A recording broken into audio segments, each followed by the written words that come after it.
મારું નામ રોહન છે. હું બનારસની ગલીઓમાં ઉછર્યો છું. ત્યાં જ મારું બાળપણ અને સપનાઓ વિકસ્યા હતા. પણ અભ્યાસના શોખે મને મારા મામાના શહેર લખનઉ લઈ આવ્યો, જે પોતાની તહેજીબ અને નજાકત માટે જાણીતું છે. અહીં મારા મામા સુનિલ એક બેંકમાં મોટા પદ પર છે. મામી સુમન ઘરને પોતાની સમજદારી અને પ્રેમથી સજાવે છે. તેમની એકમાત્ર દીકરી મારી બહેન જેવી આરતી મારા ડોક્ટર બનવાની તૈયારી કરી રહી છે. મામાનો સ્વભાવ કડક છે, પણ તેઓ દિલના ખૂબ સારા છે. તેઓ પોતાના સિદ્ધાંતો પર કડકાઈથી અડગ રહે છે. પણ તેમની આંખોમાં એવી પ્રેમને સ્પર્શી જાય છે. મામી તેમનાથી બિલકુલ ઉલટી છે, ખૂબ સીધી અને માસૂમ. તેઓ મામાને ખૂબ પ્રેમ કરે છે અને તેમની વફાદારીની મિસાલ આપવામાં આવે છે. આરતી મારા માટે ફક્ત એક બહેન નથી, પણ એક ઉત્તમ મિત્ર પણ છે. એક રાત્રે જ્યારે ઘડિયાળની સૂઈઓએ 12નો આંકડો સ્પર્શ્યો, ત્યારે મારા રૂમના દરવાજા પર હળવી ટકોર પડી. મેં સમય જોયો તો દિલમાં અજીબી ગભરાહટ થઈ. દરવાજો જોયો તો સામે આરતીને ઊભી જોઈ. તેનો ચહેરો પીળો પડી ગયો હતો અને આંખોમાં ડર હતો. રોહન, મેં એક ખૂબ ડરાવનું સપનું જોયું છે, જેનાથી હું ખૂબ ડરી ગઈ છું. મને ઊંઘ આવતી નથી અને રૂમમાં ખૂબ ડર લાગે છે. શું હું તારા રૂમમાં સૂઈ શકું? તેના અવાજમાં એવી બેપસી હતી કે મેં તરત જ તેનો દુઃખ સમજી લીધું. કેમ નહીં આરતી? આ તારું પણ ઘર છે.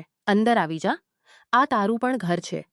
તે મારા બેડની બાજુમાં ને પાણીનો ગ્લાસ પકડાવ્યો. તે મારા બેડની બીજા બેડ પર લેટી ગઈ.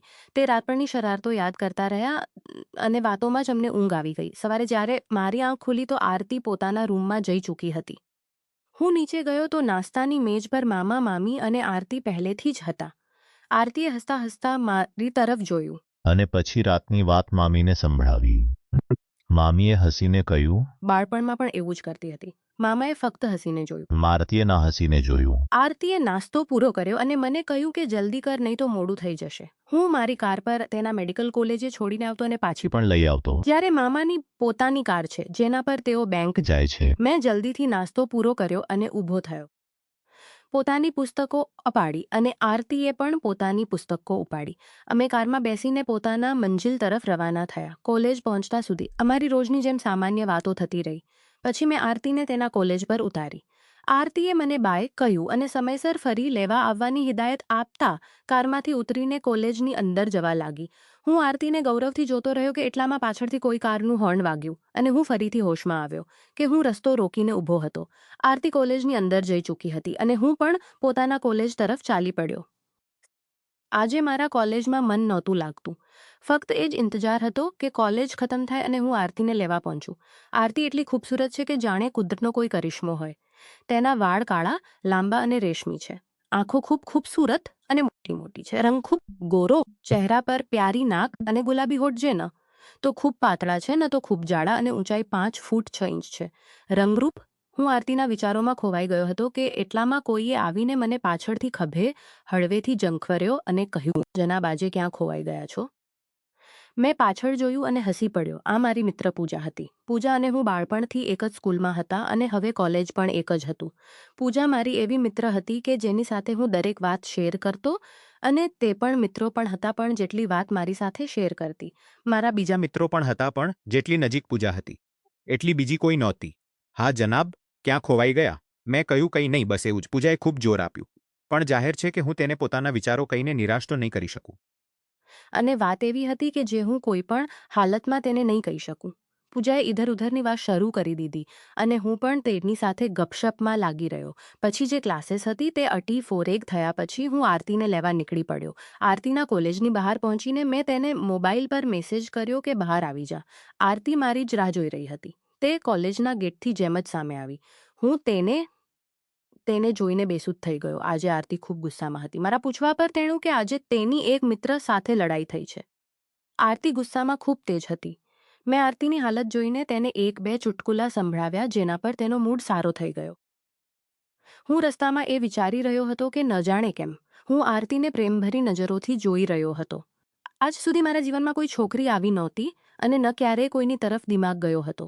એવું જ વિચારતા વિચારતા અમે ઘરે આવી ગયા અને બંને કારમાંથી ઉતરીને ઘરમાં દાખલ થયા. મામીને નમસ્તે કહ્યું અને પોતપોતાના રૂમમાં તરોતાજા થવા માટે જવા લાગ્યા. સીડીઓ ચડતા આરતી મારી આગળ હતી. આ સફર ખતમ થઈ અને આરતી પોતાના રૂમમાં અને હું પોતાના રૂમમાં દાખલ થયો. ખેર, હું થોડી વાર માટે આરામ કરવા બેડ પર લેટી ગયો અને થોડી વાર પછી ખાવા માટે નીચે ચાલ્યો ગયો. નીચે આરતી પહેલેથી જ મેજ પર બેસીને ખાઈ રહી હતી. મેં પોતાનું મન બનાવવાની કોશિશ કરી કે હવે આરતી તરફ ન જોઉં. મને પોતાના મકસદમાં થોડી કામયાબી પણ દેખાઈ કે ખાવા દરમિયાન અને ખાધા પછી પણ મેં આરતીને જોવાની કોશિશ ન કરી અને પોતાના રૂમમાં આવી ગયો. હું પોતાની રૂટીન મુજબ સૂઈ ગયો અને પછી ઉઠીને તરોતાજા થઈને અભ્યાસ કરવા બેસી ગયો. સાંજે મિત્રો સાથે ફરવા માટે બહાર ચાલ્યો ગયો. જ્યારે પાછો આવ્યો તો ખાવાનો સમય થઈ ચૂક્યો હતો. તરોતાજા થઈને ખાવા માટે આવ્યો તો મામા, મામી અને આરતી ખાવાની મેજ પર મારી જ રાહ જોઈ રહ્યા હતા. મામાએ મારી અભ્યાસ વિશે પૂછ્યું અને મેં કહ્યું કે બધું ઠીક છે. મામાએ પછી આરતીને પૂછ્યું અને આરતીએ પણ પોતાના અભ્યાસ વિશે કહ્યું. મેં લેપટોપ ઓન કર્યો અને એક ફિલ્મ જોવા લાગ્યો કે અચાનક રૂમના દરવાજા પર ટકોર પડી. મેં લેપટોપ બંધ કર્યો અને દરવાજો ખોલ્યો તો સામે આરતી. શું વાત છે? આરતીએ કહ્યું. રોહન, તું હસીશ તો નહીં ને? મેં કહ્યું. આરતી, વાત શું છે? આરતીએ કહ્યું. પહેલા વાયદો કર કે મારા પર હસીશ નહીં. મેં કહ્યું. ઠીક છે બાબા, નહીં હસું. હવે કહે, શું વાત છે? આરતીએ કહ્યું. રોહન, મને આજે પણ પોતાના રૂમમાં ડર લાગે છે. મેં કહ્યું. બસ એટલી જ વાત હતી. ભલા હું કેમ હસીશ આ વાત પર? હવે તને જ્યારે પણ ડર લાગે તો તું મારા રૂમમાં આવીને સૂઈ જા. કોઈ નવી વાત નથી આ. રોહન, આજે જ્યારે મને મામાને સવારે મેં કહ્યું હતું કે રાત્રે હું સપનું જોઈને ડરી ગઈ હતી તો મામી કેવી રીતે હસવા લાગી હતી. ઓય, એટલે મેં વિચાર્યું કે એવું ન થાય કે તું પણ મારા પર હસે. મેં કહ્યું. ના આરતી, એવી કોઈ વાત નથી. હવે તને જ્યારે પણ ડર લાગે તો તું આવી જાય કર. આરતીએ હસીને કહ્યું. અચ્છાજી, કેવો પ્રેમ છે તારો મારા સાથે? જેટલો પ્રેમ જતાવે છે એટલો કરતો નથી. મેં હળવી નારાજગી વ્યક્ત કરતા આરતીને પૂછ્યું કે તે આવું કેમ કહ્યું? તો આરતીએ બોલી. હું છેલ્લા 5 મિનિટથી તારા રૂમના દરવાજા પર ઊભી છું. તે હજુ સુધી મને અંદર આવવા કહ્યું જ નથી. હું આરતીની આ વાત પર શરમાઈ ગયો. મને ખ્યાલ જ નહોતો કે મેં આરતીને અંદર આવવા કહ્યું જ નથી. મેં બાજુમાં થઈને થોડું આગળ ઝૂકીને એક હાથથી આરતીને અંદર આવવાનો ઇશારો કર્યો. આરતી બેસાખતા મારા આ અંદાજ પર હસી પડી અને અંદર આવી ગઈ. આરતી, બેડ પર આવીને તકિયો લગાવીને લેટી દો. હું પણ પોતાના બેડ પર આવીને બેસી ગયો અને આરતીને પૂછ્યું કે આરતી, તું એટલી ગુસ્સેલ છે કે જ્યારે પણ તને ગુસ્સામાં જોઉં તો તારાથી ડર લાગવા લાગે છે. પણ જ્યારે પણ તું કોઈ ડરાવનું સપનું જુએ છે તો તું એટલી ડરી જાય છે કે તું ઓળખાતી જ નથી કે તું એ જ ગુસ્સેલ આરતી છે. આરતી મારી આ વાત પર હસી પડી અને કહ્યું કે મને જાતે ખબર નથી કે આનું શું કારણ છે. પણ જ્યારે કારણ ખબર પડશે તો તને જરૂર કહીશ. અચ્છા, હવે વધારે વાતો ન કર અને મને સુવા દે. અને તું શું કરીશ હમણાં? મેં કહ્યું કે આરતી, હું થોડી વાર આયાસ કરીશ પછી સૂઈ જઈશ. તો આરતીએ કહ્યું. ઠીક છે, હું શું લાગી છું. તું લાઇટ બંધ કર અને પોતાનું ટેબલ લેમ્પ ઓન કરીને અભ્યાસ કરી લે. મેં એવું જ કર્યું અને આરતી થોડી જ વારમાં સૂઈ ગઈ. હું આરતીને સૂતી જોઈને પુસ્તક બંધ કરીને લેપટોપ ઓન કરી લીધો અને ઇન્ટરનેટ વાપરવા લાગ્યો. થોડી વાર ઇન્ટરનેટ વાપર્યા પછી આવીને બેડ પર સૂઈ ગયો. સવારે જ્યારે હું ઉઠ્યો તો આરતી જઈ ચૂકી હતી અને મેં સમય જોયો તો હું કોલેજ માટે ઘણું મોડું થઈ રહ્યો હતો. હું ઉઠ્યો અને તૈયાર થઈને નીચે પહોંચ્યો. મામી, મામા અને આરતી નાસ્તો કરી ચૂક્યા હતા. આરતીએ કહ્યું. રાત્રે ઘણી વાર સુધી બેસીને અભ્યાસ કરતા રહ્યા તેથી આંખ નહોતી ખુલતી. આરતીએ કહ્યું. શાબાશ, એવી જ રીતે મન લગાવીને અભ્યાસ કરતા રહેજે. મેં દિલમાં કહ્યું કે આરતી, એવી જ રીતે મન લગાવીને અભ્યાસ કરીશ કારણ કે હવે આ જ અભ્યાસ મારું જીવન બની ગયું છે. અને હવે જલ્દીથી નાસ્તો કર. મને પણ મોડું થઈ રહ્યું છે. આજે કોલેજમાં એક ફંક્શન છે, તેની તૈયારી પણ કરવાની છે. મેં મામી અને મામાને નમસ્તે કહ્યું અને નાસ્તો કરવા લાગ્યો. અને આરતી ટીવી પર કોઈ સવારનો શો જોવા લાગી. હું નાસ્તો કરતા કરતા સાથે સાથે આરતીને પણ ચોરી છુપી જોઈ રહ્યો હતો. આજે આરતીએ લાલ રંગનો લિબાસ પહેર્યો હતો અને આરતી ખૂબ પ્યારી લાગી રહી હતી. લાલ લિબાસમાં આરતીનો રંગ ગોરો હતો, જેના પર તે લિબાસ ખૂબ જંજ થઈ રહ્યો હતો કે તેને સામે બેસાડીને બસ જોતો જ રહું. અને દિવસ, અઠવાડિયા, મહિના, વર્ષો ગુજરી જાય. બસ હું આરતીને જોતો જ રહું અને પોતાની નજર ન હટાવું. પતા નહીં મારા સાથે આ બધું શું થઈ રહ્યું હતું. દરેક ગુજરતા દિવસ સાથે મારા આરતી વિશેના વિચારો અને સોચ બદલાતા જઈ રહ્યા હતા. ક્યાંક મને આરતી સાથે પ્રેમ તો નથી થઈ ગયો? હા, આ પ્રેમ જ હતો. કોલેજમાં મારો એક ખૂબ સારો મિત્ર હતો, સંદીપ. તે અમારા કોલેજની એક છોકરી સાથે ખૂબ પ્રેમ કરતો હતો અને તે છોકરી હતી પૂજા, જે મારી ઉત્તમ મિત્ર હતી. પૂજા સંદીપને તે નજરથી પસંદ કરતો હતો, પણ પૂજા એક સારા મિત્રની નજરથી સંદીપને જરૂર પસંદ કરતી હતી. સંદીપ પૂજાને સાચા દિલથી ચાહતો હતો. અને સંદીપે જ સાચા દિલથી ચાહતો હતો કે જ્યારે તું દિવસ રાત કોઈ એક જ વ્યક્તિ વિશે વિચારવા લાગે અને તેના પછી તારામાં જ્યારે આ સવાલ ઊભો થાય કે શું તને તે વ્યક્તિ સાથે પ્રેમ તો નથી થઈ ગયો? તો સમજી જા કે તું તે વ્યક્તિના પ્રેમમાં દિલોજાનથી ફસાઈ ગયો છે. જ્યારે સંદીપે પોતાનું આ ફલસફું મને સંભળાવ્યું તો મને ત્યારે તેના પર હાસ્ય આવ્યું, કારણ કે ત્યારે કે પ્રેમ કરનાર જ આવી વાતો સમજે છે. હવે જાહેર છે કે પ્રેમ કરનાર આવા ફલસફા પર હસે છે. જેણે પ્રેમ જ ન કર્યો હોય તે આવા ફલસફા પર હસે છે. જેના પછી મને કરંટ માગમાં ગુંજી રહી હતી, કારણ કે મને જીવનમાં પહેલી વાર પ્રેમ થયો હતો, અને તે પણ આરતી સાથે. મેં બેદલીથી નાસ્તો ખતમ કર્યો અને આરતીને ઉઠવા કહ્યું, અને અમે કારમાં આવીને બેસી ગયા. આરતીને તેના મેડિકલ કોલેજે ઉતારી અને જ્યાં સુધી આરતી ગેટની અંદર જઈને મારી નજરોથી ઓઝલ ન જોતો રહ્યો. ત્યાં સુધી હું બેપ્સીના આલમમાં તેને જોતો રહ્યો. મારી બેરી ભીંગી આંખો આરતી સાથે મારા વિના મળેલા પ્રેમનું એલાન કરી ચૂકી હતી, પણ આરતી મારા આ જજબાતોથી બેખબર હતી. તેને ખબર જ નહોતી કે હું બે જ કરવા લાગ્યો છું. કેવી રીતે આરતીને કહું બે જ દિવંતા સાથે કેટલો હું તેના સાથે પ્રેમ કરું છું? સવાલોની જંગ એવી જ મારામાં ચાલતી રહી. આજે પૂજા પણ ક્યાંય નજર નહોતી આવતી. મેં તેને મેસેજ કરીને પણ ન પૂછ્યું કે તે ક્યાં છે, કારણ કે હું એકલો રહેવા માંગતો હતો. કોલેજથી ફોરેક થયા પછી હું આરતીને લેવા તેના કોલેજ તરફ જઈ રહ્યો હતો. આરતીનો મેસેજ આવ્યો કે રોહન હમણાં મત આવ, હું ફંક્શનના કારણે મોડી થઈશ. જ્યારે લેવા બોલાવું ત્યારે મેસેજ કરીશ. હું ત્યાંથી જ ઘર તરફ ચાલી પડ્યો. ઘર જઈને મામીને મળ્યો અને મામીએ આરતી વિશે પૂછ્યું તો મેં તેમને કહ્યું કે આરતી ફંક્શનના કારણે મોડી થશે. હું પોતાના રૂમમાં આવ્યો અને તરોતાજા થયા પછી ખાવાની નીચે આવ્યો. મામી મારી પાસે જ બેસી ગઈ. ખાવા દરમિયાન અચાનક મેં મામીને પસંદના હતા કે અરેન્જ્ડ. મામી હસી પડી અને કહ્યું, તને આજે આ વાત કેવી રીતે યાદ આવી? મામી હસી પડી અને કહ્યું, તને આજે આ બહોને જે પૂછ્યું છે. મામીએ કહ્યું કે વાસે તો તારા મામા મારા ફર્સ્ટ કઝિન છે, પણ તેઓ મને ખૂબ નાની ઉંમરથી જ ખૂબ પસંદ કરતા હતા, અને આ પસંદ ધીરે ધીરે પ્રેમમાં બદલાઈ ગઈ. મામીએ કહ્યું કે એક દિવસ તારા મામાએ પોતાના પ્રેમનું ઇઝહાર પણ મારી સામે કરી દીધું. મેં પૂછ્યું તો મામી તમે મામાને શું જવાબ આપ્યો હતો? મામીએ કહ્યું, તારા મામા એક ખૂબ સારા ઇન્સાન છે અને મને પતિની હેસિયતથી પોતાના માટે ઉત્તમ લાગ્યા, પણ હયા સ્ત્રીનું ઘરેણું છે, એટલે મેં તે સમયે જવાબમાં કંઈ કહી શકી નહીં. તારા મામાએ પછી અમારા ઘરે રિશ્તો મોકલ્યો. અમારા બંનેના લગ્ન થઈ ગયા અને હું પોતાને ખુશકિસ્મત સ્ત્રી માનું છું કે તારા મામા જેવા સારા ઇન્સાન સાથે હું જોડાઈ છું. હું ખાઈને ઉપર રૂમમાં આવી ગયો અને લેપટોપ પર ગીતો સાંભળવા લાગ્યો અને વિચારવા લાગ્યો કે હું પણ આરતીને પોતાના પ્રેમનું ઇઝહાર કરી દઉં. આજે તો પોતાની મામૂલ મુજબ ઊંઘ પણ નહોતી આવતી. સાચું જ સાંભળી મામૂલ, ભૂખ પણ ઓછી લાગે છે અને ઊંઘ પણ ઓછી આવે છે. એવી જ રીતે વખત ગીતો સાંભળતા ગુજરતો રહ્યો અને આરતીનો મેસેજ આવી ગયો કે મને લેવા આવી જા. હું ઉઠ્યો અને કાર લઈને આરતીના કોલેજ તરફ ચાલી પડ્યો. ત્યાં પહોંચીને આરતી મેસેજ કર્યો કે બહાર આવી જા. તો થોડી જ વારમાં આરતી ગેટથી સામે આવી અને કાર તરફ વધી. પણ તેની સાથે બે છોકરીઓ પણ હતી, જેમાંથી એક મારી મિત્ર પૂજા અને બીજીને આજે હું પહેલી વાર જોઈ રહ્યો હતો. મેં પૂજાને પૂછ્યું કે આવો, હું તમને છોડી આપીશ. તો તેણે કહ્યું કે ના, અમારી કાર આવવાની છે, તું જા. મેં પૂજા અને તેની મિત્રને બાય કહ્યું અને કારમાં આવી ગયો, અને આરતી પણ તેમને બાય કહેતા કારમાં બેસી ગઈ. આરતી કાર આવીને બેસી તો માનો કે કારમાં બહાર આવી ગઈ હોય. મારી આસપાસ જાણે ફૂલો ખીલવા લાગ્યા અને મારું દિલ ચૂપકે ચૂપકે હસી ઉઠ્યું. આરતીથી મેં આજના ફંક્શન વિશે પૂછ્યું અને આરતી મને ફંક્શન વિશે કહેવા લાગી. મારું જીવન, મારું બધું મારાથી માત્ર થોડા ઇંચના અંતરે બેસેલું હતું. આજે આરતી સાથે કારમાં બેસીને જે સફર હું કરી રહ્યો હતો, મારું દિલ ચાહતું હતું કે આ સફર ક્યારેય ખતમ ન થાય, અને દિલ એ પણ ચાહતું હતું કે હું કારને કોઈ એવા રસ્તા પર લઈ જાઉં જે ક્યારેય ન ખતમ થાય. પણ આ બધી ઈચ્છાઓ એવી હતી જેને વિચારીને હું પોતાના દિલને થોડી વારનું સુખ જ આપી શકતો હતો. હકીકત તો એ જ હતી કે જે હું ચાહતો હતો તે અશક્ય અને વિના મળેલું હતું. થોડી જ વાર પછી અમે ઘરે પહોંચી ગયા અને ઘરની અંદર દાખલ થયા તો આરતી મામીને મળવા તેમના રૂમમાં ચાલી ગઈ અને હું પોતાના રૂમમાં આવી ગયો. આજે મારા મિત્રો તરફ જવાનો પણ કોઈ મન નહોતો કરતો, અને મારી આ હાલત હતી કે હું બસ એકલો રહેવા માંગતો હતો, અને જો મારી તને ખતમ કરવાનો અધિકાર હવે કોઈને હતો તો તે. રાત્રે જ્યારે ખાવાનો સમય થયો તો હું ખાવા માટે નીચે ગયો અને બધાને નમસ્તે કરીને ખાવા બેસી ગયો. ખેર, ખાધું ખતમ કર્યું અને હું રૂમમાં આવી ગયો.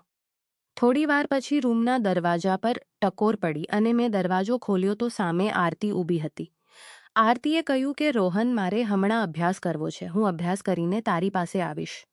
આરતીની આ વાત સાંભળતા જ મારું દિલ જોરથી ધડકવા લાગ્યું અને ખૂબ મુશ્કેલીથી મારી જીભમાંથી આ લફ્ઝ નીકળ્યા, જી આરતી.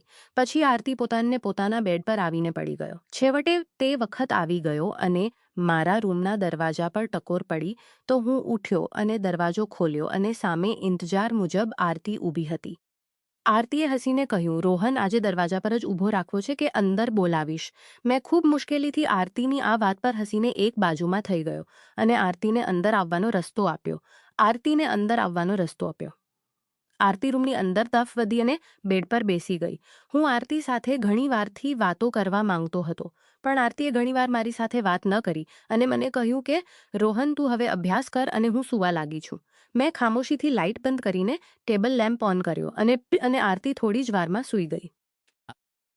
હું આરતીના સૂતા જ પુસ્તક બંધ કરીને પથારી બદલીને આરતી તરફ મોં કરી લીધું અને આરતીના ચહેરાને જોવા લાગ્યો.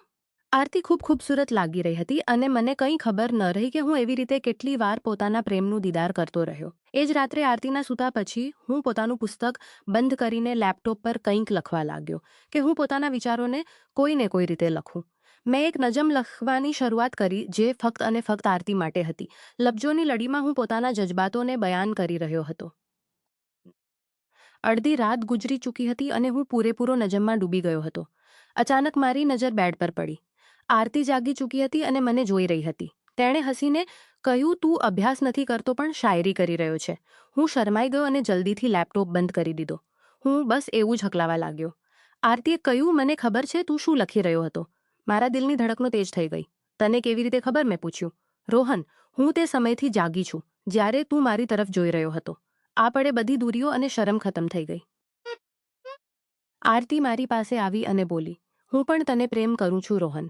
તેના આ લફ્જોએ મારી દુનિયા બદલી નાખી. બીજા દિવસે અમે બંનેએ મળીને મામા અને મામીને બધું કહી દીધું. મામાએ ખામોશીથી અમારી વાત સાંભળી. તેમની આ પહેલાં ક્યારેય અમને ખબર હતી કે તમે બંને એકબીજા માટે બનેલા છો. મામીએ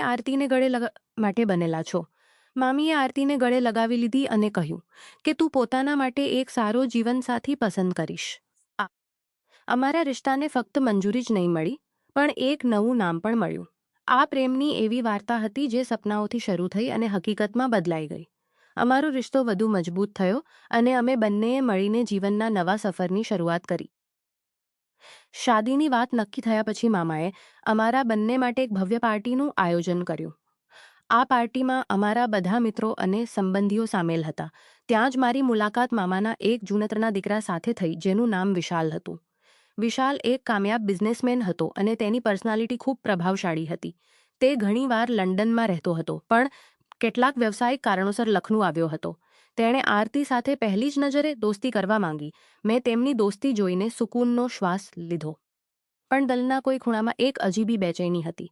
વિશાલની ચાલ અને પૂજાની સમજદારી. જ્યારે વિશાલે દોસ્તીનો હાથ લંબાવ્યો હતો ત્યારે તેના દિલમાં કંઈક અલગ જ ચાલી રહ્યું હતું. તે આરતીની ખૂબસૂરતી અને સમજદારી બાળપણના મિત્રો છીએ અને હવે અમારો રિશ્તો નક્કી થઈ ચૂક્યો છે. પણ તેણે છતાં આરતીને પામવાની ઠાન લીધી. તેણે મને પણ પોતાનો મિત્ર બનાવી લીધો અને પોતાની વાતોથી મારામાં શંકાના બીજ વાવવા લાગ્યો. રોહન, તું ખૂબ સીધો છે. દુનિયામાં ઘણી છોકરીઓ છે. આરતી જેવી ખૂબસૂરત અને કામયાબ છોકરીનું ધ્યાન રાખવું ખૂબ મુશ્કેલ છે. એક સાંજે તેણે મને એકલામાં કહ્યું, તેને એ બધું જોઈએ છે જે તું કદાચ ક્યારેય તેને આપી ન શકે. તેની વાતો મારા દિમાગમાં ઘૂમવા લાગી. પણ મારી પાસે ન તો તેના જેવી પ્રેમ કરતો હતો, પણ મારી પાસે ન તો તેના લાયક ન સમજવા લાગ્યો હતો. મેં પોતાને દિલમાં એક બોજ બનતો જઈ રહ્યો હતો. એક દિવસ હું પોતાના કોલેજમાં ખૂબ ઉદાસ બેસેલો હતો કે મારી મિત્ર પૂજા મારી પાસે આવી. તેણે મારી પરેશાની ભાપી લીધી. રોહન, શું થયું છે? તેણે પૂછ્યું. મેં તેને બધું સાચું કહી દીધું. વિશાલની વાતો, મારી બેચેની અને આરતીને ગુમાવવાનો ડર. પૂજાએ મારી વાત સાંભળીને હસીને કહ્યું, રોહન, તું બેવકૂફ છે કે બનવા માંગીશ છે? હું હેરાન થઈને તેને જોવા લાગ્યો. અને આરતી સાથે પ્રેમ છે કે તેના કરિયર સાથે? અને તેને તારા સાથે પ્રેમ છે કે તારી દોલત સાથે? પ્રેમ દિલથી થાય છે, પૈસાથી નહીં. તે તારા અને આરતીના પ્રેમમાં દરાર નાખવા માંગે છે. આરતી તારી છે રોહન. તું મારા કરતાં વધારે પ્રેમ કરે છે અને તે પણ તને. તારે પોતાના પર યકીન રાખવું જોઈએ. પૂજાની પોતાના પર ખૂબ હિંમત મળી. મેં તેનો શુક્રિયા અદા કર્યો અને તે જ નીકાળીશ. મેં આરતીને બોલાવી અને તેને વિશાલ વિશે બધું કહી દીધું. આરતી આ સાંભળીને અને તેને વિશાલ વિશે બધું કહી દીધું. આરતી આ સાંભળીને હેરાન રહી ગઈ કે વિશાલે મને આવી વાતો કહી છે. આરતીએ કહ્યું, રોહન, અમે બધા ઇન્સાન ક્યારેક ક્યારેક ધોકો ખાઈ જઈએ છીએ, પણ અગત્યની વાત એ છે કે અમે પોતાના દિલની વાત સાંભળીએ. મેં તેને ગળે લગાવીને કહ્યું, મને ગલ્લતમાં મને ને નહીં છોડે. આરતીએ કહ્યું, રોહન, તને કોઈ હક નથી કે તું પોતાને મારા કરતાં ઓછો સમજે. હું તને પ્રેમ કરું છું, તું જ મારી દુનિયા છે. એ જ તને પ્રેમ કરું છું, તું જ મારી ભેટ આપી. આરતીએ શુક્રિયા અદા મોંઘી ભેટ આપી. આરતીએ શુક્રિયા અદા કર્યો અને ભેટ પાછી કરી દીધી. પણ મારા માટે રોહન સિવાય કોઈ બીજ કરું છું. હું તને ભાઈની હેસિયતથી જોઉં છું. વિશાલ હેરાન રહી ગયો અને ગુસ્સામાં ત્યાંથી ચાલી ગયો. તેને ક્યારેય આ અંદાજો નહોતો કે તેનું પ્લાન આવી રીતે નાકામ થઈ જશે. આ વાક્ય પછી અમારો પ્રેમ વધુ મજબૂત થયો. આરતી અને મેં મળીને નિર્ણય કર્યો કે અમે પોતાનો અભ્યાસ પૂરો કર્યા પછી જ લગ્ન કરીશું. આરતીએ મેડિકલ કોલેજમાં ખૂબ મહેનત કરી અને ડૉક્ટર બની ગઈ અને મેં પોતાના કોલેજમાં ટોપ કર્યું અને એક કામયાબ બિઝનેસમેન બની ગયો. મામા અને મામીએ અમારી કામયાબી પર ખૂબ ફક્ર અનુભવ્યો. લગ્નની તારીખ નક્કી થઈ ગઈ અને એક દિવસ જ્યારે અમે બંને મળીને લગ્નની તૈયારીઓમાં વ્યસ્ત હતા, અમે પોતાના બાળપણના સપનાઓ યાદ કર્યા. અમારા સપનાઓ એક થઈ ચૂક્યા હતા અને અમારા ભવિષ્યના રસ્તાઓ પણ એક થઈ ગયા હતા. અમારા પ્રેમની આ વાર્તા હવે દરેક ગુજરેલી રાતની યાદગાર બની ચૂકી છે, જે અમને યાદ અપાવે છે કે પ્રેમ ક્યારેય પણ, ક્યાંય પણ અને કોઈ પણ તમારા જીવનમાં આવી શકે છે. પ્રેમ એક એવી શક્તિ છે જે અણધાર્યા સમયે હૃદયને જીતી લે છે અને જીવનને નવી દિશા આપે છે. જ્યારે તમે પોતાના દિલની વાત સાંભળો ત્યારે પ્રેમની જીત થાય છે અને એક નવું સુંદર સફર શરૂ થાય છે.